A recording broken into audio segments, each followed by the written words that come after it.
I've been playing games since I was a kid, and although you see a short little tune, let me tell ya, I've got a fair bit of experience. But something that has been rather disappointing to see, especially from fellow gamers within the last few years, is this obsession over realistic graphics. Don't get me wrong, realistic looking games can be stunning. I'm sure I enjoyed the hairs on Sephiroth's nose as much as anyone else. But my issue is with people who are really extreme with the opinion that if a game isn't next gen 4K, reach out and touch the character graphics, it isn't worth it. And that's just so wrong. One company that, regardless of your views of them, that deal with this rather well is Nintendo. They are 100% committed to fun and don't really care about real graphics. Things like Mario Odyssey, Zelda, Pikmin, Animal Crossing, not Pokemon, they're still kinda poo. All these games are fun to play, and there isn't a single realistic graphic in the game. Not counting the T-Rex and Odyssey, of course. But even outside of Nintendo, look at Fortnite. Not the fan base, not the sketchy business practices, the graphics, or at least the graphics how they used to be.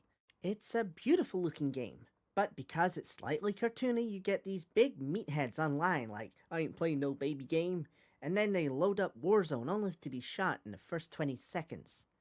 I get that it's exciting to see the latest technology of graphics, but things like, Hellblade? Peak graphics, but at the sacrifice of gameplay and longevity. It's just not worth it. I take a stylized game that's fun over a hyper-realistic game that's just a first-person shooter any day.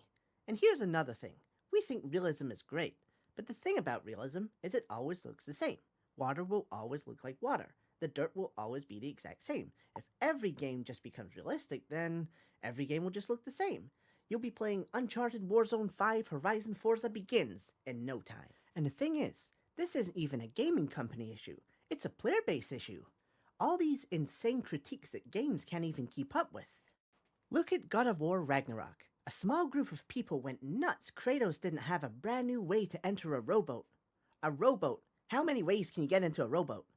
And then you get all these videos where every water interaction is tested between all these different games to see who reacts to the water the best. And if one game does it worse than the other, all these online goblins come out and they're like, should have spent more money, game designers. Expectations and the reality of the situation has changed so much because people just expect too much now. It's like how in Jurassic World, everyone who's seen dinosaurs are kind of bored with it now because it's not a new thing, even though they're freaking dinosaurs. Well, now for us, everyone's seen amazing 10 out of 10 graphics, and because you can't really improve by much anymore, no one is satisfied. Or rather, the very loud, whiny group are never satisfied.